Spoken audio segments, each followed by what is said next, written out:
How's it going, everybody? It's Andrew here again from the Real Model Off YouTube channel, and today we've got our Matchday 29 predictions for the Bundesliga. So one thing I should have done actually at the end of the Matchday 28 results video was just show you the league table at the end of it. And as you can see here, Borussia Dortmund are sitting 7 points behind Bayern Munich. Bayern Munich, the Meisterschale, is going to be theirs if they continue what they're doing.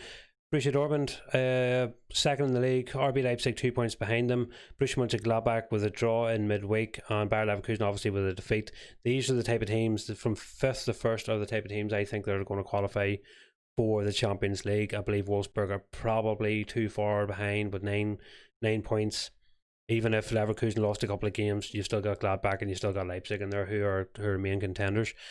But anyway, let's get on to our predictions for this week then, and hopefully we don't have a shit show like we had last week, or I may as well just not bother my whole doing this anymore. First up, I've got Freiburg against Leverkusen, and these are two teams whose confidence is going to be rocked after midweek. Freiburg 3-1 up, and then letting it slip against Frankfurt. Really sloppy goals. Again, I said in the other video as well that the goalkeeper Shalov was made to work far too hard for his wages, but they let it slip, and who knows what's going to happen in this one. This is going to be the tightest one of the weekend, I'd say, bar Schalke and Werder Bremen. I think that one's going to be a tough one as well, but Bayer Leverkusen, Peter Bosz is going to have to fire his team up after that performance. I thought tactically he got it wrong. He was playing an attacking midfielder at right back at one stage. He switched to forward to back, and it didn't really suit them. Again, Tapsoba, he didn't put a foot wrong in the game.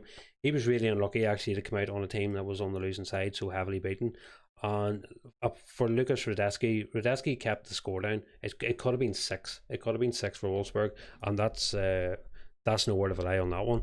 So in this game, I'm gonna bite the bullet again this week, and I'm gonna go for a spanner in the works game again for Bayer Leverkusen. I'm gonna go for a 1-1 draw. I hope it's not personally, but I'm gonna go for a 1-1 draw in this one.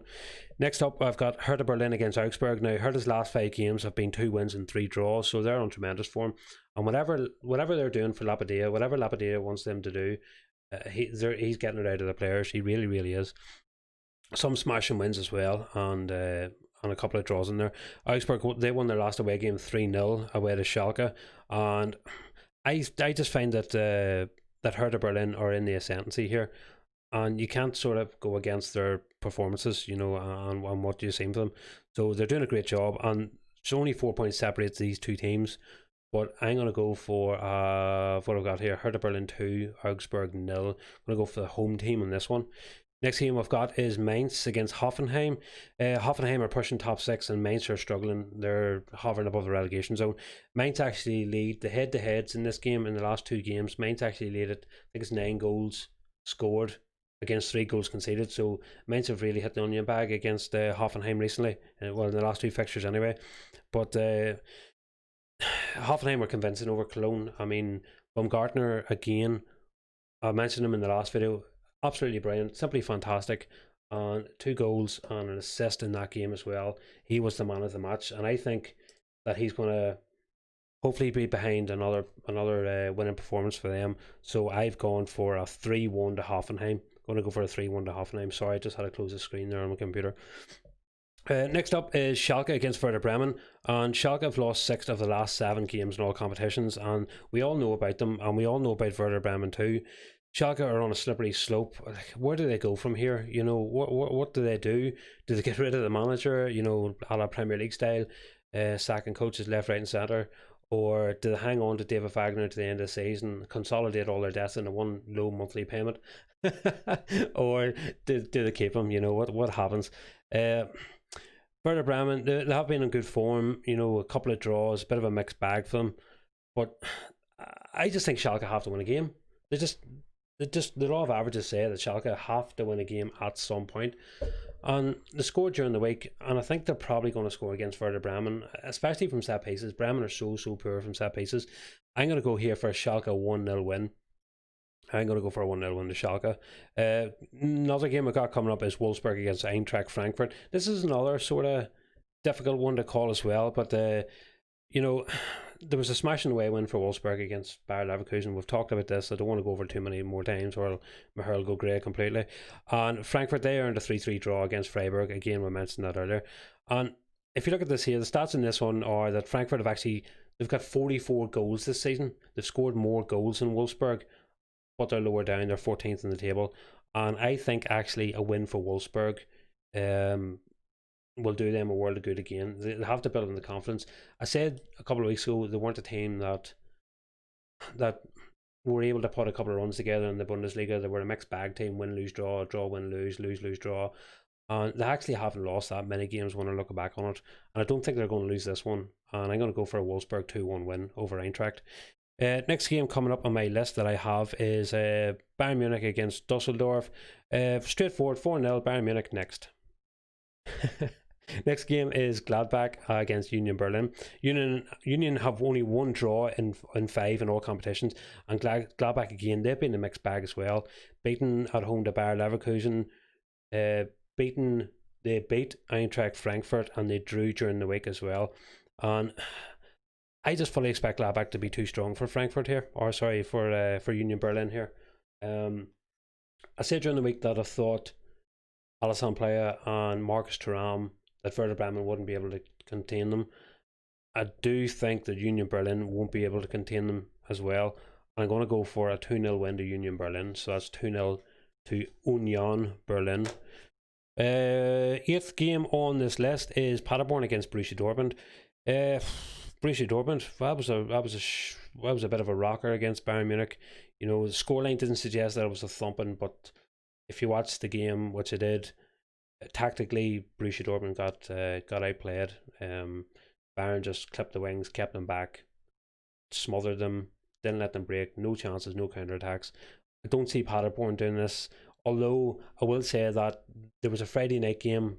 I think it was in around Christmas time, I could be wrong. Paderborn went to Borussia Dortmund. Paderborn were 3-0 up against Borussia Dortmund in the first half, and Dortmund had to fight back, and they brought it back, and I think it was it Marco Reus maybe? Or Julian Brandt or Marco Reus had actually scored in the last couple of minutes to nick it 3-3. And Paderborn were very, very unlucky in that game. Don't see it happening this time, mind you. That was a long time ago. Things have changed. Borussia Dortmund are a good team. Very, very good to watch. I like watching them. And I do think Dortmund's going to win this 4-0. I just can't even see Paderborn scoring. But sure, I couldn't see any results last week and I got them wrong too. But last game we've got is Cologne against Rasenballsport Leipzig. After the game during the week against Hertha Berlin, Nagelsmann actually came out this morning and he said that, it was last night or this morning, he came out and said that he blames the DFL for being pretty shitty with the fixtures. Now, I like Julian Nagelsmann. I think he's a really good manager. I think he's the same age as me. He's managing a football club. I'm sitting in an office recording YouTube videos, so you know he wins hands down. But for a 32-year-old manager, going to go places, probably end up at Bayern Munich or at Borussia Dortmund or Real Madrid, Barcelona or something like that, Man City, you know, whenever they get fed up with Pep Guardiola, or Liverpool or something. He's going to end up somewhere massive. And for him to come out and say things like that, I actually don't agree with him. I think you have to be sensitive to the situation. The situation is that you want the league finished. If you want the new league to start, you have to finish this one. And I think playing the games, okay, for the players is not great, but you know, as fans of football, you know, German football is fan culture, and this is why I love it. It's not about money. It's not about hype. It's not about Sky Sports telling you how great it is. German football is what it is, and what you see is what you get, and that's brilliant.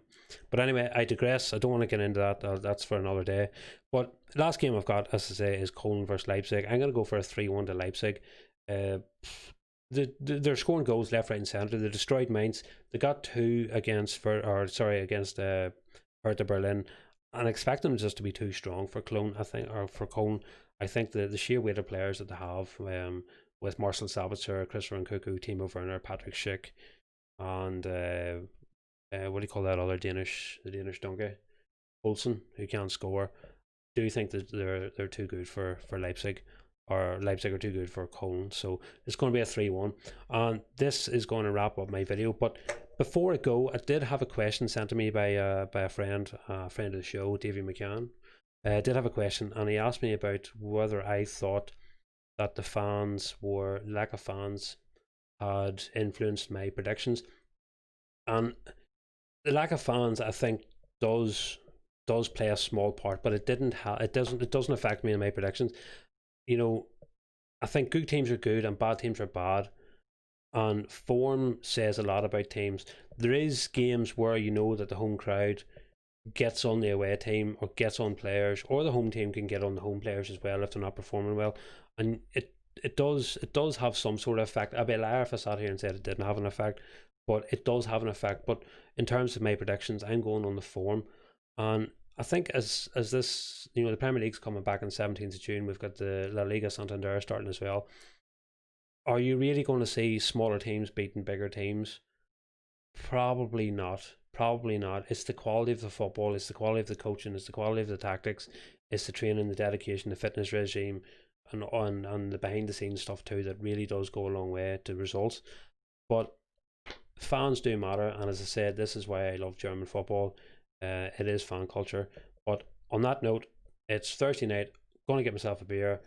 Thanks for watching, guys. I'll see you again. Bye bye.